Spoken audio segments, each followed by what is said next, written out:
एतं बुद्धानं शासनं। मेरे प्रिय धर्म यात्रियों, उपासकों और उपासिकाओं, आज हम आपको एक बहुत ही महत्वपूर्ण जानकारी देने वाले हैं। बाबा साहब डॉक्टर भीमराव अंबेडकर, जिन्हें ये सारा संसार बोधिसत्व कहता है, जिन्हें ये सारा संसार प्रज्ञा सूर्य कहता है, उन्होंने अपने जीवन की अंतिम बुक, अपने जीवन की अंतिम किताब कौन सी लिखी और उस किताब का आज के भारत में और आज के पूरे जगत में क्या महत्व है, क्या योगदान है, आज हम उसके बारे में आपको बतलाएंगे। सबसे पहले हम उन भगवान बुद्ध के चरणों में दोनों हाथ जोड़ के वंदन करते हैं। नमो तस्सै भगवतो अरहतो सम्मा सम्बुद्धस्स। सभी सुखी रहें, सभी का मंगल हो। प्रिय धर्म यात्रियों, बाबा साहब भारत रत्न डॉक्टर भीमराव अंबेडकर, जो 14 अक्टूबर 1956 को नागपुर के दीक्षा भूमि में अपने लाखों अनुयायियों के साथ धम्म दीक्षा ले चुके थे। लेकिन प्रश्न यह उठता है कि बाबा साहब ने अपनी जो अंतिम किताब है वो क्यों लिखी? क्या कारण था कि बाबा साहब ने अपने अंतिम किताब लिखी? बाबा साहब ने देखा कि भगवान बुद्ध का धम्म इतना व्यापक है, इतना विशाल है कि आम जन उसको समझने में असमर्थ है। बाबा साहब ने देखा कि पूरा त्रिपिटक विशाल महासागर के समान है और उस विशाल महासागर को पढ़ लेना, समझ लेना, ये एक आम आदमी के बस की बात नहीं है। एक आम आदमी यदि कितना भी चाहे तो इस पूरे त्रिपिटक को अपने जीवन में नहीं उतार सकता, इस पूरे त्रिपिटक को पढ़ नहीं सकता। इतना विशाल ये त्रिपिटक है। त्रिपिटक आप सभी जानते हैं, भगवान बुद्ध की जो शिक्षाएं हैं, जो ज्ञान है, जो बातें हैं, वो सभी इस त्रिपिटक में समाहित है। त्रिपिटक 3 बॉक्स, 3 बड़ी किताबों के बॉक्स, ऐसा हम कह सकते हैं। त्रिपिटक में 3 पिटक हैं, सुत्त पिटक, विनय पिटक और अभिधम्म पिटक। त्रिपिटक इतना विशाल है कि उसको कोई भी आम आदमी आसानी से पढ़ नहीं सकता।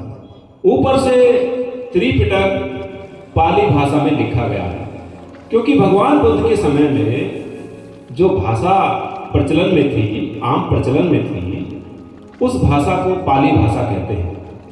तो सारा त्रिपिटक पाली भाषा में लिखा हुआ है। तो इस पाली भाषा को सबसे पहले हमें सीखना पड़ेगा।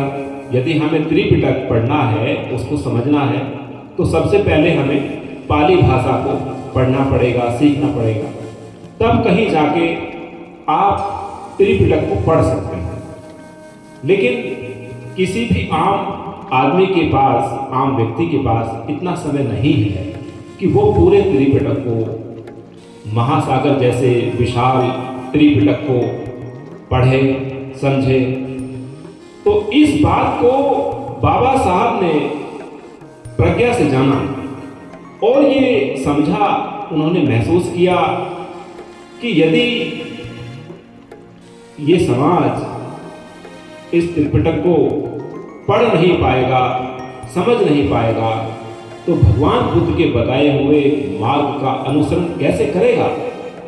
भगवान बुद्ध की दी हुई शिक्षाओं को कैसे अपने जीवन में उतारेगा, इन सब बातों को देखते हुए बाबा साहब ने अपने जीवन के अंतिम क्षणों में अपने जिंदगी की अंतिम किताब जो लिखी वो भगवान बुद्ध के धम्म के ऊपर ही है।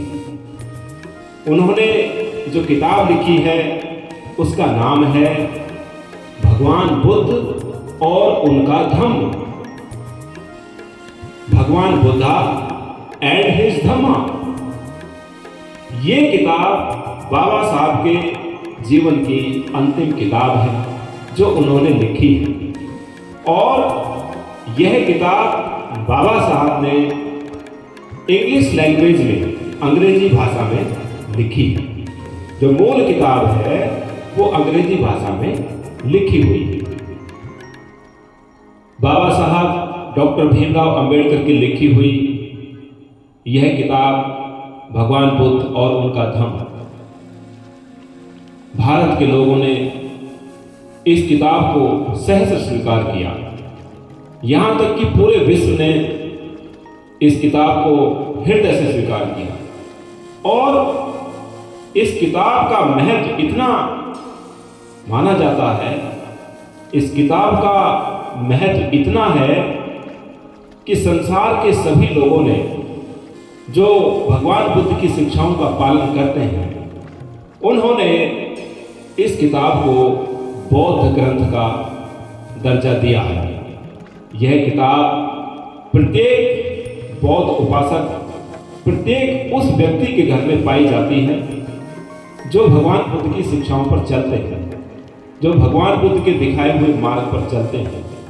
इसलिए इस किताब को बौद्ध धम्म ग्रंथ के रूप में स्वीकारा गया है। बाबा साहब डॉक्टर भीमराव अंबेडकर द्वारा लिखित भगवान बुद्ध और उनका धम्म जो ग्रंथ है, आप इसका महत्व इस बात से लगा सकते हैं कि इस ग्रंथ के बारे में कहा गया है कि यह बौद्धों के लिए उतनी ही महत्वपूर्ण है, यह ग्रंथ बौद्धों के लिए उतना ही महत्वपूर्ण ग्रंथ है जैसे क्रिश्चियन लोगों के लिए बाइबल महत्वपूर्ण है। इसलिए इस धम्म ग्रंथ को भगवान बुद्ध और उनका धम्म, इस धम्म ग्रंथ को बौद्धों की बाइबल भी कहा जाता है। बाबा साहब का लिखा हुआ जो अंतिम धम्म ग्रंथ भगवान बुद्ध और उनका धम्म, उसके साथ समस्या यह रही कि यह धम्म ग्रंथ मूल रूप से बाबा साहब ने इंग्लिश लैंग्वेज में लिखा, जो भारत के आम जन के लिए अभी भी कठिनाई का विषय बना हुआ है, क्योंकि इंग्लिश लैंग्वेज सभी लोग नहीं जानते थे। भारत में रहने वाले सभी लोग इंग्लिश लैंग्वेज नहीं जानते थे। तो उस कठिनाई का निवारण जो किया है वो डॉक्टर भदंत आनंद कौशल्यायन जी ने किया है। डॉक्टर भदंत आनंद कौशल्यायन जी ने भगवान बुद्ध और उनका धम्म ग्रंथ का हिंदी अनुवाद किया है। पूरा संसार डॉक्टर भदंत आनंद जी का ऋणी रहेगा, क्योंकि उन्होंने इस किताब का, इस ग्रंथ का जो अनुवाद है वो हिंदी में किया है। और जैसे ही इस ग्रंथ का हिंदी अनुवाद हुआ, यह पूरे भारत में, पूरे जगत में प्रचलित हो गई और आज के समय में ये धम्म ग्रंथ सभी बौद्ध उपासकों के घर में पाया जाता है। हम आपको दिखाना चाहेंगे कि वह धम्म ग्रंथ कौन सा है जो बाबा साहब ने लिखा है। ये हमारे पास में जो बुक है, किताब है, ये आप देख रहे हैं भगवान बुद्ध की। ये जो बुक है ये आप देख रहे हैं हमारे हाथ में, ये है बुद्ध और उनका धम्म, जो डॉक्टर भीमराव अंबेडकर साहब ने लिखी है। ये वही धम्म ग्रंथ है जो बौद्ध जगत में चर्चित है, प्रचलित है और सभी ने इस धम्म ग्रंथ को हृदय से स्वीकार किया है। इसका कारण है कि इस धम्म ग्रंथ को हृदय से स्वीकार क्यों किया गया, क्यों इस धम्म ग्रंथ को सभी बौद्धों ने अपने घर में रखा हुआ है। जैसा कि हमने पहले कहा कि जो बौद्ध ग्रंथ हैं वो त्रिपिटक के रूप में है और त्रिपिटक इतना विशाल है कि कोई भी आम व्यक्ति अपने जीवन में उस सारे त्रिपिटक को पढ़ नहीं सकता, उस सारे त्रिपिटक का अध्ययन नहीं कर सकता।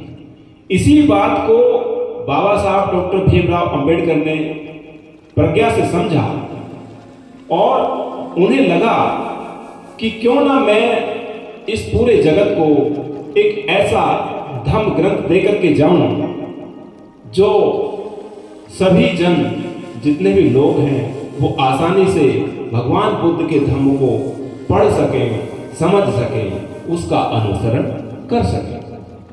उसी के लिए बाबा साहब डॉक्टर भीमराव अंबेडकर जी ने भगवान बुद्ध और उनका धम्म ग्रंथ लिखा और जिसका अनुवाद डॉक्टर भदन आनंद कौशल्यायन जी ने हिंदी में किया। प्रिय धम्म यात्रियों, भगवान बुद्ध और धम्म ग्रंथ के बारे में यहाँ तक कहा गया है कि जो भी इस धम्म ग्रंथ को श्रद्धा से पढ़ता है, पूरी श्रद्धा के साथ पढ़ता है, अध्ययन करता है, उसमें लिखी हुई बातों का अनुसरण करता है, भगवान बुद्ध के धम्म के प्रति श्रद्धावान है, जो भी व्यक्ति, वो व्यक्ति एक न एक दिन निर्वाण सुख के मार्ग की तरफ चलना आरंभ कर ही देता है। वो व्यक्ति निर्वाण सुख के मार्ग पर चलना आरंभ कर देता है। इस धम्म ग्रंथ का इतना महत्व माना गया है, इसलिए आप सब लोग, सभी धम्म यात्री, सभी उपासक और उपासिकाएं इस ग्रंथ को अपने घर में रखिए, उसका अध्ययन कीजिए और यह धम्म ग्रंथ कभी भी एक बार में समझ में नहीं आता। ये धम्म ग्रंथ कोई ऐसा धम्म ग्रंथ नहीं है कि आप इसको पढ़ें और पढ़ने के बाद कुछ प्रश्न और उत्तर याद कर लें और एग्जाम में जाकर के अपने आंसर शीट में, अपनी उत्तर पुस्तिका में उन प्रश्नों को लिख करके आ जाएं और पास हो जाएं, सफल हो जाएं। ये धम्म ग्रंथ भगवान बुद्ध और उनका धम्म, ये धम्म ग्रंथ हमारे जीवन की परीक्षा के लिए धम्म ग्रंथ है। जो भी व्यक्ति इस धम्म ग्रंथ को बार बार पढ़ता है, हर बार पढ़ता है, रोज इस धम्म ग्रंथ का पठन पाठन करता है, खुद भी पढ़ता है और दूसरे लोगों को भी इस धम्म ग्रंथ के बारे में बतलाता है, वो व्यक्ति एक ना एक दिन अपने जीवन में निश्चित रूप से सफल होता है, अपने भौतिक जगत में भी और अपने आध्यात्मिक जगत में भी उस व्यक्ति को सफलता निश्चित रूप से मिलती है। तो आप इस धम्म ग्रंथ का अध्ययन जरूर करें, अपने घर में इस धम्म ग्रंथ को लेकर के आएं। ये धम्म ग्रंथ आपको किसी भी ऐसी बुक शॉप से, किताबों की दुकान से मिल सकता है जहां पर भगवान बुद्ध से संबंधित किताबें आपको मिलती हैं। आप वहां से जाकर के इन किताबों को लेकर के आ सकते हैं।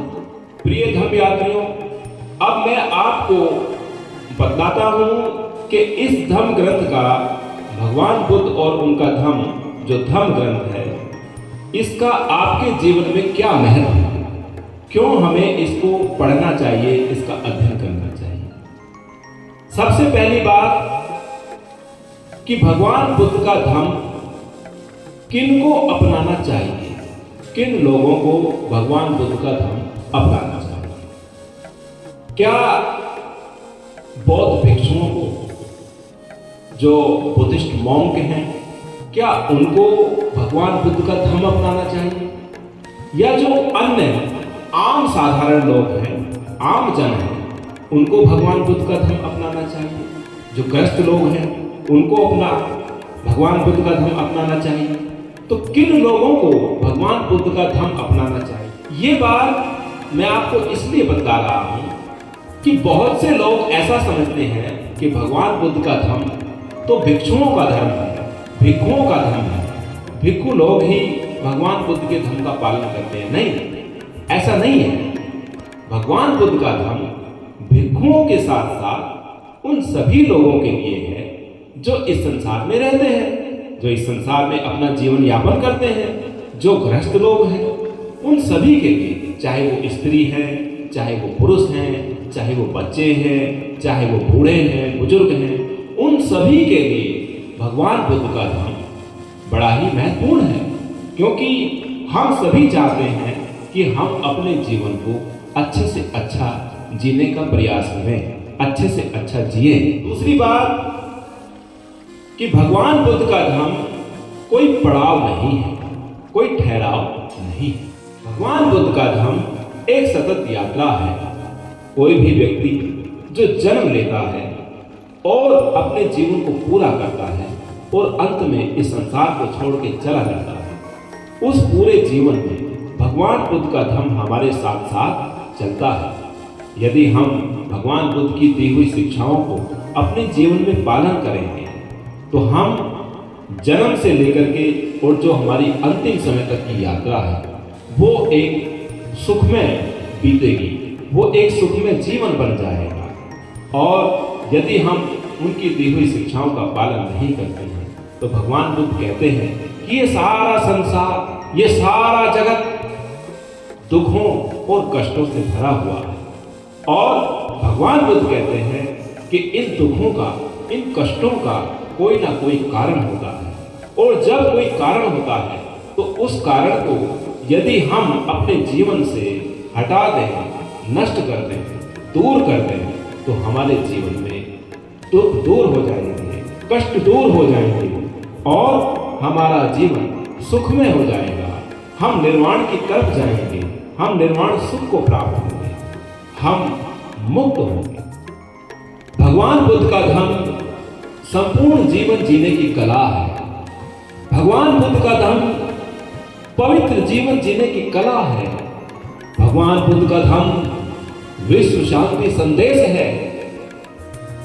भगवान बुद्ध का धर्म विशाल महासागर है, जिस महासागर में चारों दिशाओं से नदियां आकर के मिल जाती हैं और वो उस महासागर का रूप ले लेती हैं। फिर नदियों में और महासागर में कोई अंतर नहीं रह जाता।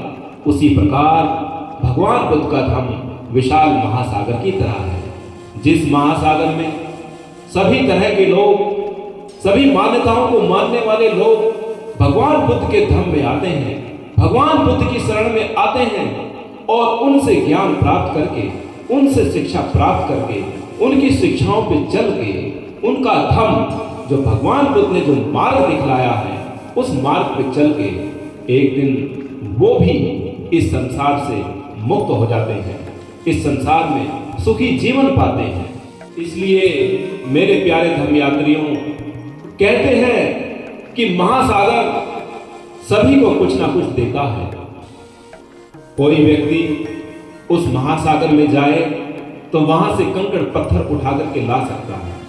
कोई व्यक्ति उस महासागर में जाए तो वहां से अपने भोजन के लिए नमक, सॉल्ट निकाल करके ला सकता है। कोई व्यक्ति उस महासागर में जाए तो उस महासागर से हीरे, मोती, ये सब बहुमूल्य रत्न निकाल करके ला सकता है। इसलिए मेरे प्यारे धर्म यात्रियों, ये आप पर निर्भर करता है। भगवान बुद्ध कहते हैं हर व्यक्ति का भाग्य, हर व्यक्ति का जीवन उसके स्वयं के हाथ में होता है। कोई व्यक्ति अपने जीवन को अच्छा बना सकता है, कोई व्यक्ति अपने जीवन को अपने कर्मों से बुरा बना सकता है। जो व्यक्ति भगवान बुद्ध की शरण में आता है वो यहाँ से भगवान बुद्ध की शरण में आकर के अच्छी बातें सीखता है, अपने जीवन को ऊंचा उठाने के लिए अच्छी बातें सीखता है, उनके दिखाए हुए मार्ग पर चलता है और एक न एक दिन वो इस संसार को सुखपूर्वक जीते हुए इस संसार से मुक्त हो जाता है, निर्वाण सुख को प्राप्त होता है, निर्वाण को प्राप्त होता है। इसलिए बाबा साहब का लिखा हुआ ये धम्म ग्रंथ भगवान बुद्ध और उनका धम्म हमारे लिए अति महत्वपूर्ण है। आप इस धम्म ग्रंथ को ज़्यादा से ज़्यादा पढ़ें, ज़्यादा से ज़्यादा अध्ययन करें, क्योंकि इसके पढ़ने मात्र से आपके जीवन में अच्छाइयाँ आनी आरंभ हो जाएंगी, आपके जीवन में अच्छाइयाँ आ जाएंगी। आप भगवान बुद्ध के दिखाए हुए मार्ग को अच्छे से समझ लेंगे और जब व्यक्ति भगवान बुद्ध के दिखलाए हुए मार्ग को अच्छे से समझ जाता है तो वो उस पर चलना भी आरंभ कर देता है। हम बाबा साहब डॉक्टर भीमराव अंबेडकर जो बोधिसत्व हैं, उनके बड़े आभारी हैं, उनको श्रद्धा से नमन करते हैं कि उन्होंने हमें उन भगवान बुद्ध तथागत सम्यक संबुद्ध का धम्म हमें दिया जो हमारे जीवन को ऊंचे से ऊंचा उठा सकता है, जिसके बलबूते हम इस संसार में आगे बढ़ सकते हैं, आगे जा सकते हैं। प्यारे धर्म यात्रियों, भगवान बुद्ध का एक सूत्र है जो मैं आपको बतलाता हूं। बड़ा ही महत्वपूर्ण सूत्र है। जो भी व्यक्ति इस सूत्र को अपने जीवन में उतारेगा, अपने जीवन में अपनाएगा, वो हमेशा सुखी रहेगा। भगवान बुद्ध कहते हैं, कायेन समरो साधु साधु वाचा समरो मनसा समरो साधु साधु सर्वत्र समरो सर्वत्र संयुतो भिक्खु सब दुखा पमुच्यति। व्यक्ति वाणी से शुद्ध है, जिस व्यक्ति की वाणी शुद्ध है, जिस व्यक्ति के विचार संयत हैं, जो व्यक्ति अपने शरीर से कभी विरुद्ध आचरण नहीं करता, वो व्यक्ति इस संसार में निर्वाण को प्राप्त करता है। साधु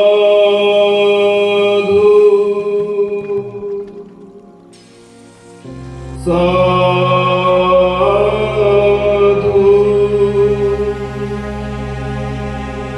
साधु सभी का मंगल हो, सभी सुखी रहें, सभी सुखी रहें, सभी सुखी रहें।